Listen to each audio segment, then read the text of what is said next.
Hello, so this is the last video I'm going to make because I'm running out of time. It's taken me nearly 2.5 hours to make these videos, and it's taken me a lot longer than that to put together the feedback. I would say that the most useful thing you can do is to try to act on this feedback immediately. So please don't jump straight on the email and ask me to explain it all over again. Please don't ask me to come and explain what it all means in particular for your essay. The only way that this will make sense, no, that's not true. The best way that this will make sense is if you try and think about it and you try and figure out how you can use it to make your writing better next time. So this essay is gone, right?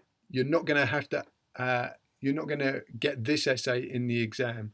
So what's important is the next essay.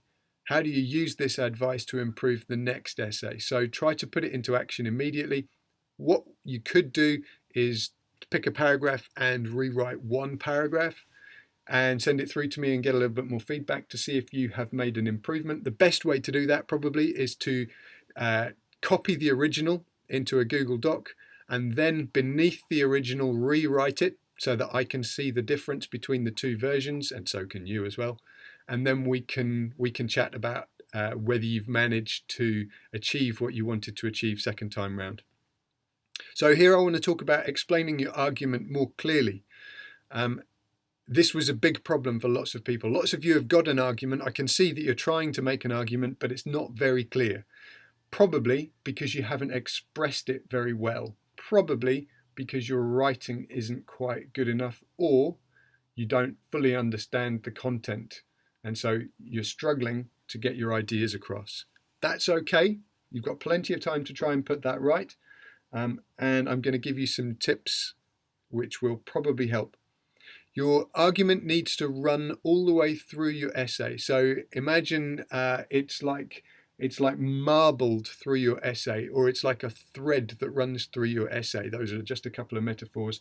And so if I pick any paragraph, I should be able to trace the line of your big argument all the way through your essay. But in particular, I'm interested in your first sentences at the moment. And so on the GrammarNet page, I've put a link to a document. And basically all I did was go through a handful of essays and I copied and pasted your first sentences into that document. So what you've got there is about, I don't know, maybe 10 people's first sentences pasted in. So what I'd like you to do is to pause the video, download that document, read through the first sentences and choose the ones that you think are the best. Then when you've done that, come back to this video and hit play again. So what I thought I would do is look at some first sentences from that document, and I've just chosen the first 4. I've forgotten who these came from, so please don't take these comments personally because they're not meant to be personal. But I thought I would just talk you through the good bits and the not so good bits. Now, I don't want to be mean. I don't want to come across as trying to be mean. I don't want anybody to be offended by any of this. I'm trying to help you get better. So if I choose yours and I say something that makes you feel like I'm being overly critical, then apologies. I am trying to help. And the only solution I've got for this is that I'll just try to be equally mean about everybody. So here we go. First essay. The red bits are the bits I don't like. So in sentence number 1, policies and decrees Lenin released. Well, you don't release a policy. Here we've got one of those problems I mentioned earlier where you're imagining a policy as an animate object, like a creature with a heartbeat that you keep in a cage and then you release it. Well, policies aren't like that. Policies are actions, and actions don't get released. And then in the second half of the sentence, I'm afraid I just don't understand what that means. It's a bit clumsy. It's not very well phrased. So I'd want to shorten it for a start, and I'd want to make the meaning clearer. Sentence 2, here we've got an example of a narrative. So we've got a story where we're working through the events in the order that they happened. Same in sentence 3. Also in sentences 2 and 3, although we've got a reference to necessity, It doesn't really answer the question. In fact, neither of those really answer the question at all. Sentence 4 would have been fine if it stopped after reforms.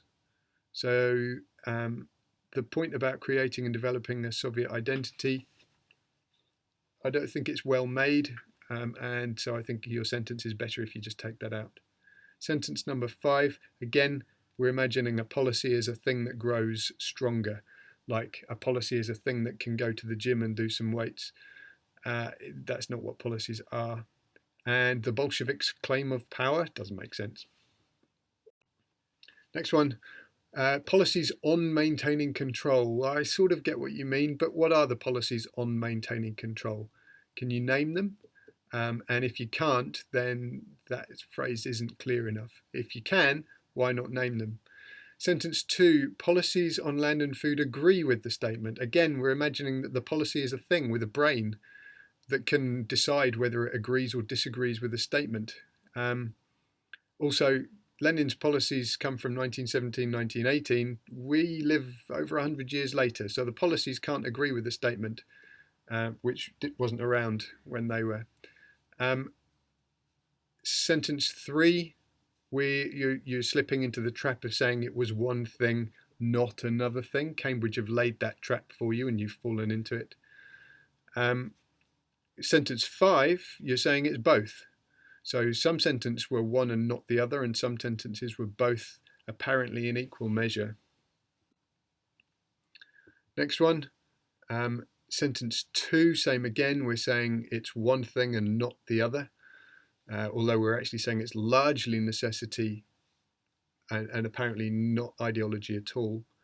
Sentence 5, again, we're imagining ideology is a thing which can build a stronghold. So ideology now apparently can build a castle, or can put up a wall, or it can dig a trench. I don't think ideology can do any of those things. Sentence 6 is just a horrible start again. Here, sentence 1, it reads a little bit like a story, but it's long and it's not very clear. And sentence 3, I left at sentence 3, you're basically saying, oof, I don't know. So I thought rather than just being mean about everybody else, I'd have a go.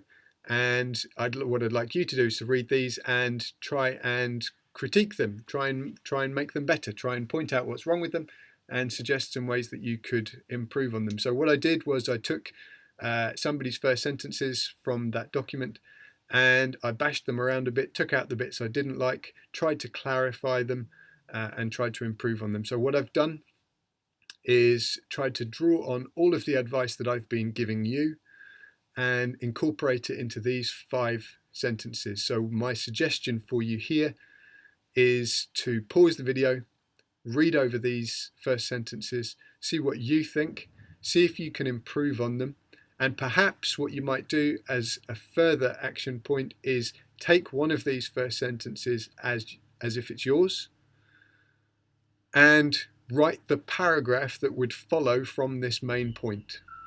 If you like and you want to do that and you want to send it through, feel free, I'll have a look. I always said that rewriting something is the best way to improve.